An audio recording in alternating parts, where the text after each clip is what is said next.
You guys, this is Bindong Bisaya. Ito na nga, naghanap na ako ng pangregalo. Ito, nakita ko ang perfume desserts. Dahil kay Ivana, kaya ko to nalaman. Kaya tara na, pasukin natin kung mabango ba talaga ang perfume nila. At dahil maraming mga exchange gift ngayon, ito ang naisip kong iregalo. Babae ang pagriregaluhan ko. Ito na nga, pumili na tayo or nagtingin-tingin. Ang mahirap lang talaga kasi inamoy-amoy ko isa-isa. Hindi ko na alam kung ano yung ireregalo ko. So ayan, nabili at nabayaran ko na. At tapos nga dyan ay pumunta na tayo sa SM. Dahil nga may sadya talaga ako dito.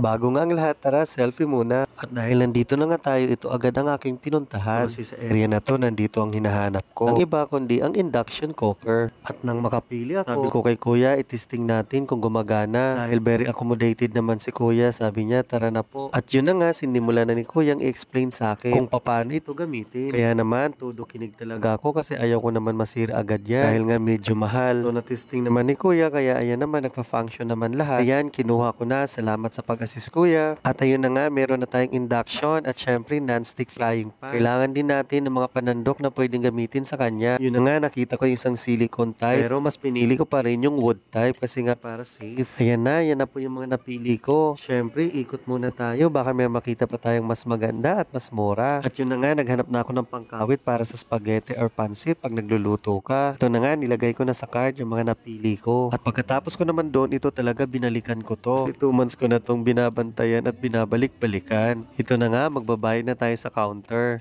Ay, sa cashier pala, sorry. At ayan, tapos na tayo magbayad. After nito, saan kaya pupunta si Dong Bisaya? Ang saya-saya niya. Yung dalawang damit, yun lang yung reward ko sa sarili ko. Na nga, nakapasok na tayo sa may mall area. Actually, mga kadong Bisaya, target ko ay pumunta ng supermarket. Pilito na yung pagkakataon ko para makapamili. Gawa nga ang mall hours ay extended hanggang 12 p.m. Sorry, 12 a.m. pala. Ito nga, naglalakad na ako dito. Aba, napakaganda. Akala ko, nasa Mercury na ako. Ay, hindi, Mars. Ang gulo mo naman, Dong. Ito na nga, malapit na tayo sa supermarket. Ay naku, Dong, mali ka na naman. Hypermarket. Pasensya na talaga kayo, mga kadong Bisaya. Ikaw ba naman mag-shopping? Magmamadaling araw na. Kaya ngayong eyebags ko dyan, sobrang lalim. Ito na, nasa loob na tayo. Kaya ano kayang bibili natin dito? Nga pala, may nakita ko isang induction dito. Napakamura. Actually, nakabili na ako ng isa. Parang gustong-gusto kong bumili nito. Kaya pinikit ko na lang ang aking mata. Pero kinuha ko pa rin to. Bandang gitna, lumakad ako. Nakita ko rin to. Napakamura. Yan, sa kilikili.